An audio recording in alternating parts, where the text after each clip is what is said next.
सिद्धेभ्यः ओम नमः सिद्धेभ्यः ओम नमः सिद्धेभ्यः।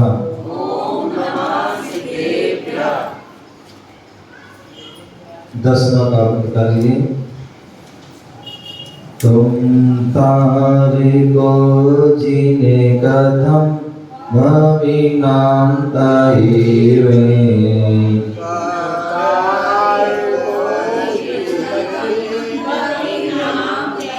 एक साथ पढ़ना है, एक साथ।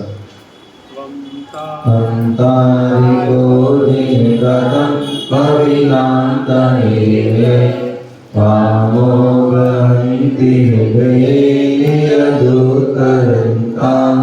यद्वाद कस्तरति यज्जननी सिंधूनि अन्तर्गतस्य मरुता सलिलानुभावः यस्मन्हर प्रगतयो प्रभावः सोऽपि त्वया रतिपति च पिता च हीने। विद्यापिता बुद्बुजा पयसादिहीनं पीतं न किं तदपि दुर्गरेवाणवीने। स्वामी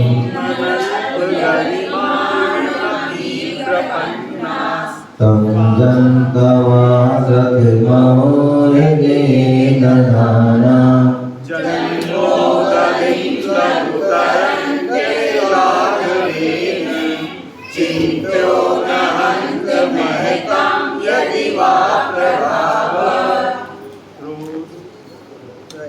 क्रोधस्त्वया यदि विभो। तो समझ आज ही पढ़ना ना। हाँ। ओम नमः सिद्धेभ्यः। प्यारे बंधुओं, आज हम सभी पुनः भारत की राजधानी दिल्ली बुद्ध विहार महावीर जिनालय में बैठे हुए हैं।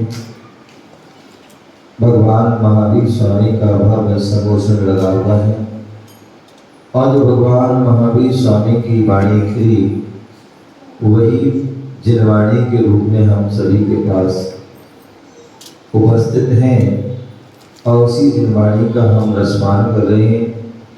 शाम का वक्त भक्ति का है, गुरु भक्ति गुरु भक्ति का। और गुरु भक्ति में हम प्रतिदिन की भांति आज हम सभी ने भक्तामर दीप आराधना की, गुरु की भक्ति की।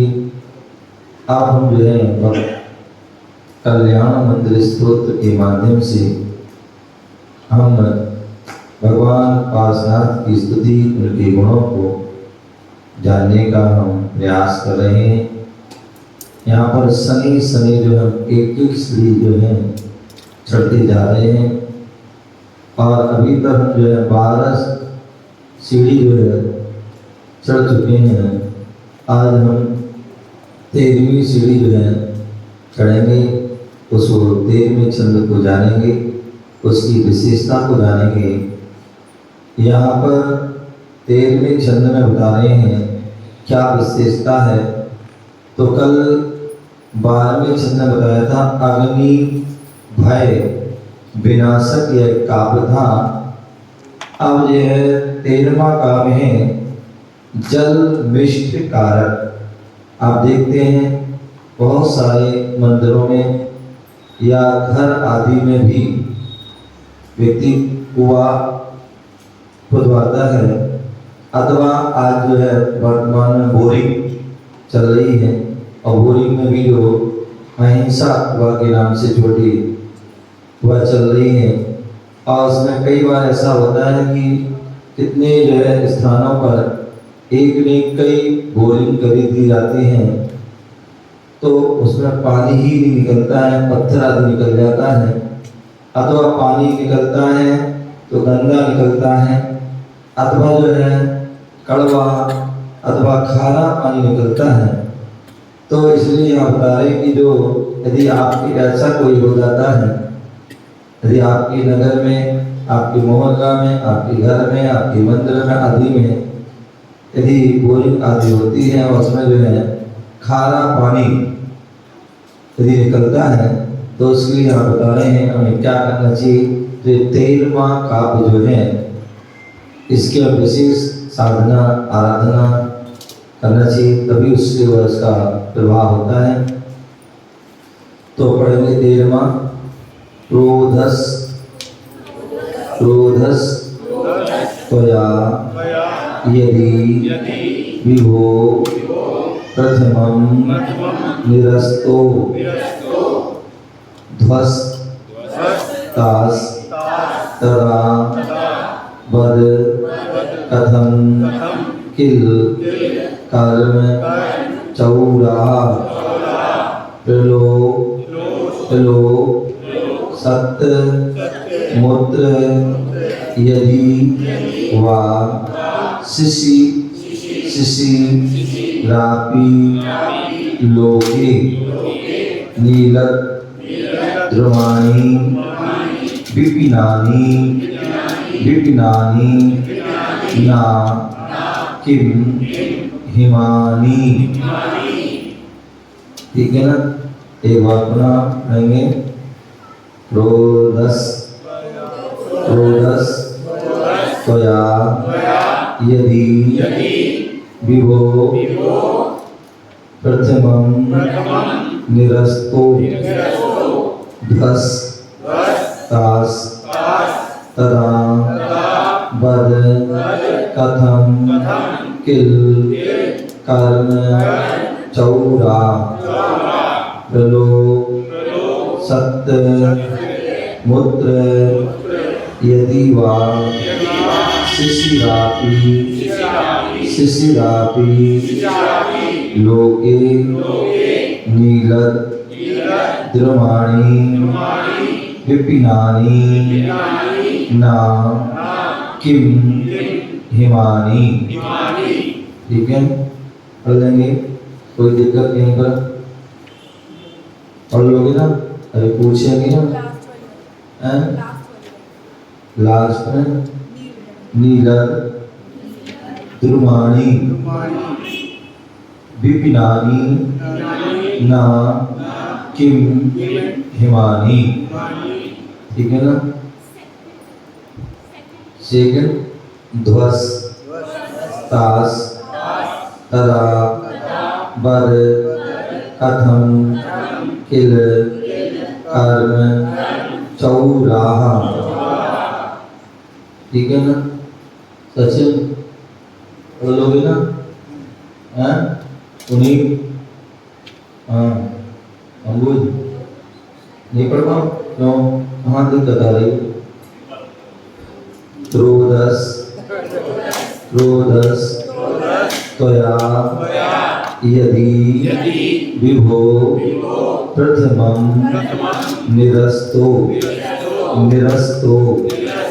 ध्वस्तास तदा वद कथं किल कर्म चौरा प्रलो सत्य मूत्र यदि वा शिशिरापि लोके नीलत द्रुमाणी विपिनानी ना किम हिमानी। ठीक है, आ जाएगा ना? हाँ, चलिए अब एक एक लाइन पढ़ेंगे, उसके बाद फिर पूरी पढ़ेंगे। क्रोधस त्वया यदि विभो प्रथमं निरस्तो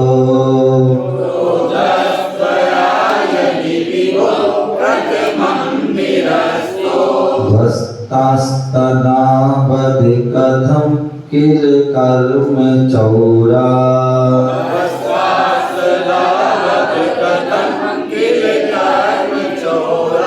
ध्वस्तास्तदा वद कथं किल कर्म चौरा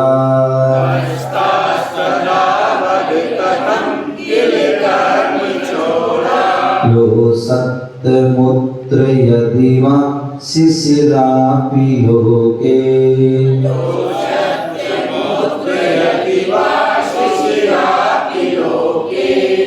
सत्यमुत्र यदि वा शिशिरापि लोके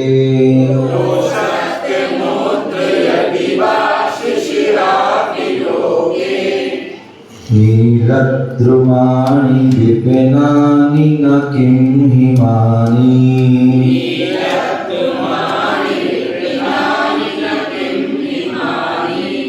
प्रधान जी पढ़ लोगे ना?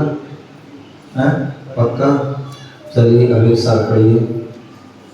रोदस्त्वया यदि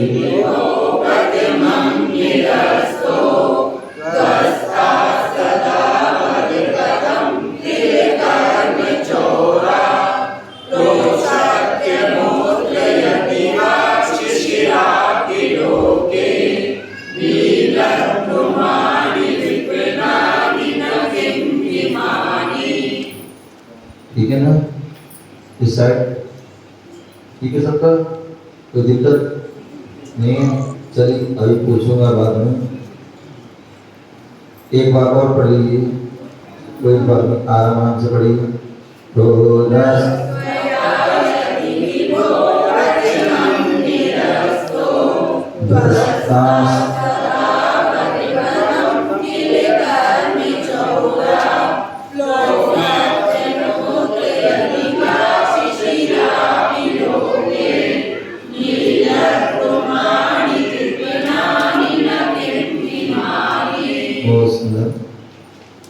विभो हे भगवान,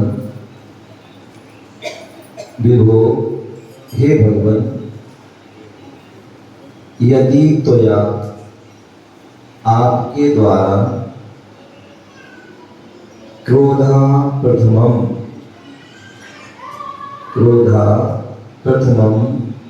क्रोध को पहले ही निरस्ता नष्ट कर दिया जाता,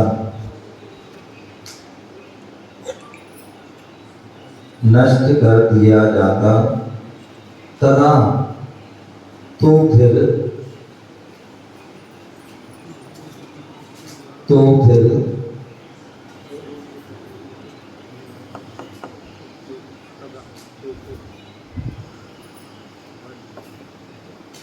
हे भगवान, यदि त्वया आपके द्वारा क्रोधा प्रथमम क्रोध को पहले ही निरस्ता नष्ट कर दिया जाता, तदा तो फिर बद कहिए कि आपने कर्म रूपी चोरों को कथम ध्वस्ता कैसे नाश किया। किल यह मुझे आश्चर्य हो रहा है, यदि वह अथवा ठीक ही है,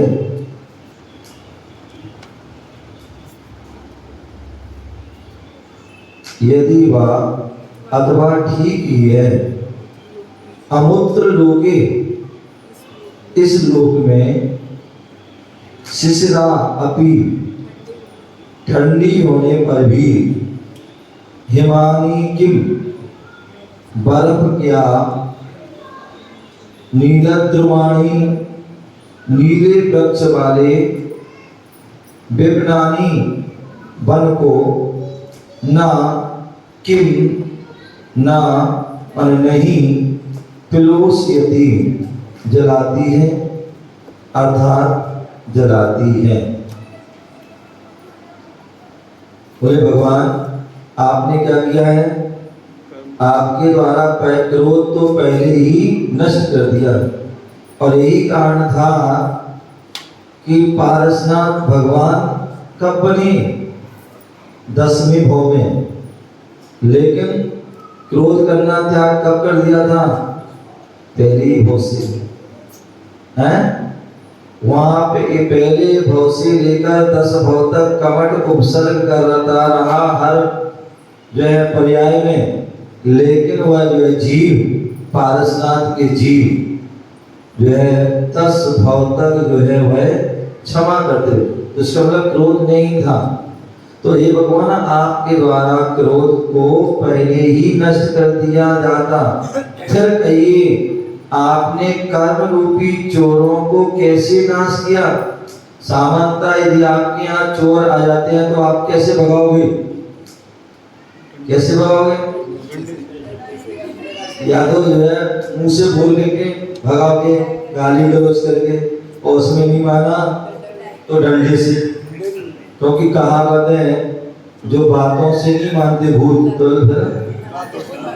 सब जानते हैं आप हैं, तो सब जान, तो मतलब कहने का तात्पर्य जो है, बोले जब आपने क्रोध नष्ट हो गया तो फिर कर्म रूपी चोरों को कैसे भगाया, नाश किया? यह मुझे बड़ा आश्चर्य हो रहा है। तो बोले ठीक ही है। क्या है? ठीक ही है। बोले लोक में देखा जाता है प्रधान जी, लोक में देखा जाता है जब गर्मी का मौसम आता है और गर्मी में लपट चलती है, लू चलती है, और जब लू चलती है तो इतनी जो है भीषण गर्मी होती है कि उसमें जो है पत्ते आदि जो है जल जाते हैं। अरबा में हम जब शिखर जी आते थे तो हम लोग देखते थे कि जब भीषण गर्मी में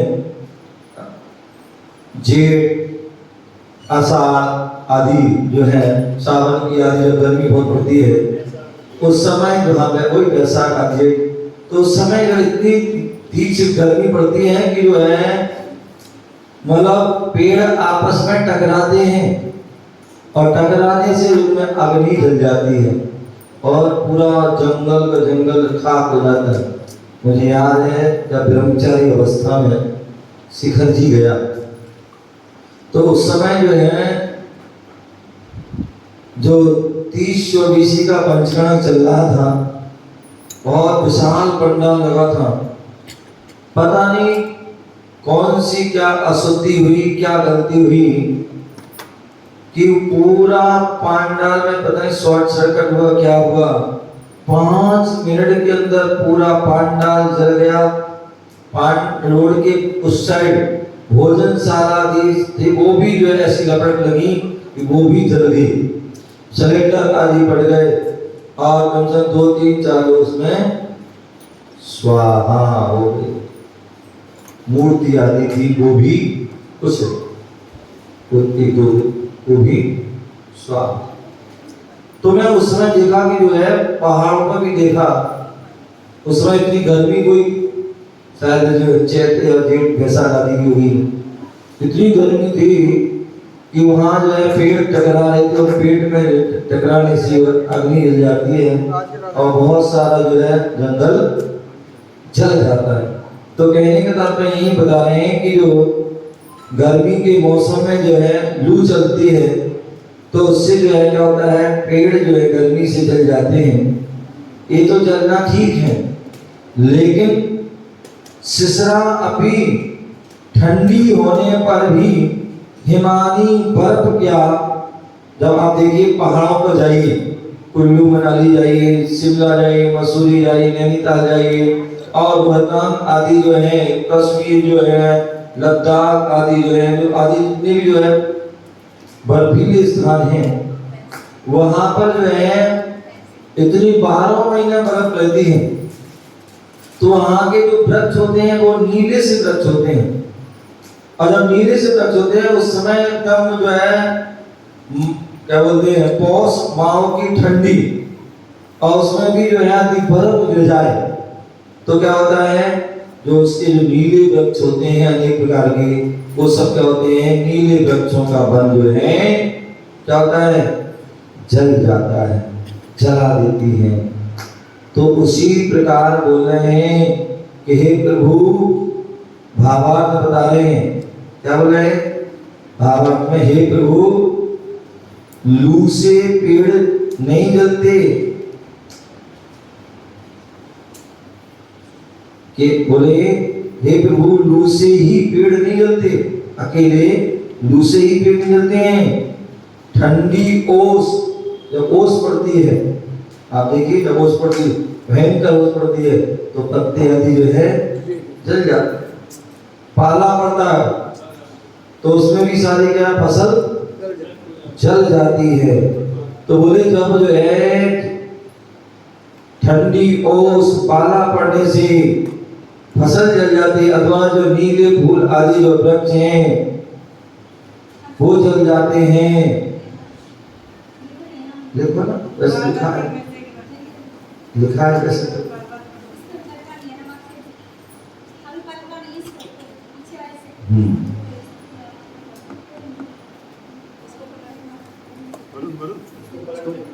तो लू से ही पेड़ नहीं जलते,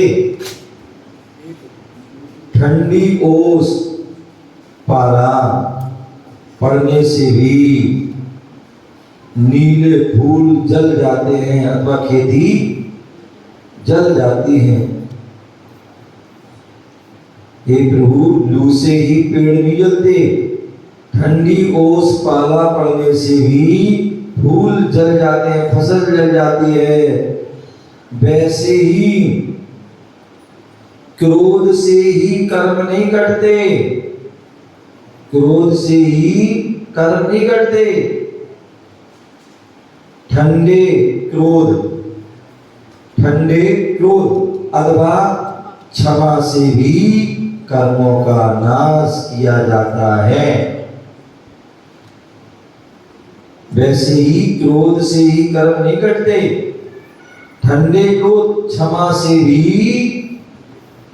कर्मों का नाश किया जाता है। पारसनाथ भगवान ने क्या किया था? ठंडे क्रोध मतलब क्षमा को धारण कर लिया था, और क्षमा को धारण करके सारे कर्मों को क्या कर दिया था? नष्ट कर दिया था। क्रोध से कर्म नहीं कर लेते, क्रोध से तो जो है और कर्म बढ़ गए थे। कमठ जो है क्रोध कर रहा था, इसलिए कर्म बढ़े, और वहां जो है क्रोध का समन कर दिया, क्षमा को धारण कर लिया, तो कर्म जो है बढ़े नहीं, अपितु कट गए। रिद्धिमन ओम ह्रीं अहम नमो ऋक्भय वज्रयाणम।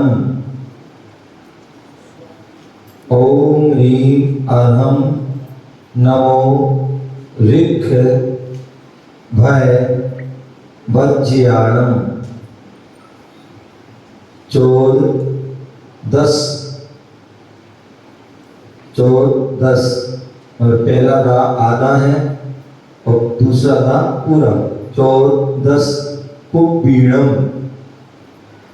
14 पुब्बीणम। 14 पूर्वधारी जिन्हों को नमस्कार हो। 14 पूर्वधारी जिन्हों को नमस्कार हो। 11 अंग 14 पूर्व थे ना, ऐसे शुद्ध जो है केवली होते हैं, तो ऐसे 14 पूर्वधारी जिन्हों को नमस्कार हो। मंत्र ओम नमो भगवते चामुंडाई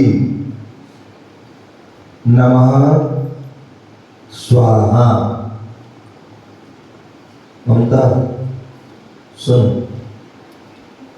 आपने वो बंद कर दो, वो घर में देख लेना, यहाँ देखो, सुनो, लिखो। ओम नमो भगवते चामुंडाई नमः स्वाहा। गुण 7 दिन तक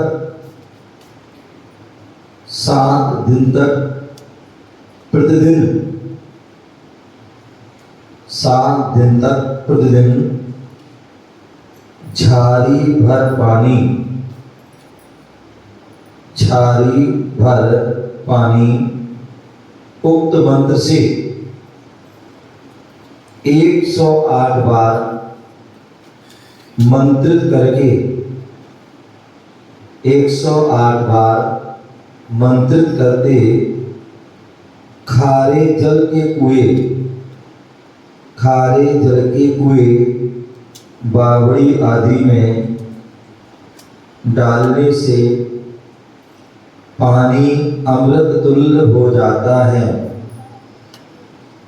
108 बार मंत्रित करके खारे जल के कुएं बावड़ी आदि में पानी डालने से अमृत तुल्य हो जाता है। 7 दिन तक लिखा है। ऐसे कई उदाहरण मिले हैं। जब विहार करते हैं, अनेक नगरों में क्षेत्रों में जाते हैं, तो आचार्य विमल सागर जी महाराज, आचार्य महावीर कीर्ति महाराज, कई ऐसे स्थान हुए जहाँ पर गए और वहाँ का जल खारा था। लोगों ने, समाज ने प्रार्थना की और उन्होंने जो है इसी विधि से उन्होंने पानी उसमें डाला, कमंडल आदि का, और वह जल मधुर जल हो गया, अमृत तुल्य हो गया। ऐसे कई उदाहरण हैं। तो इस प्रकार से हमें उसको जानना चाहिए। इस प्रकार से आज 13वां जो है काव्य हुआ। ओम नमः सिद्धेभ्यः।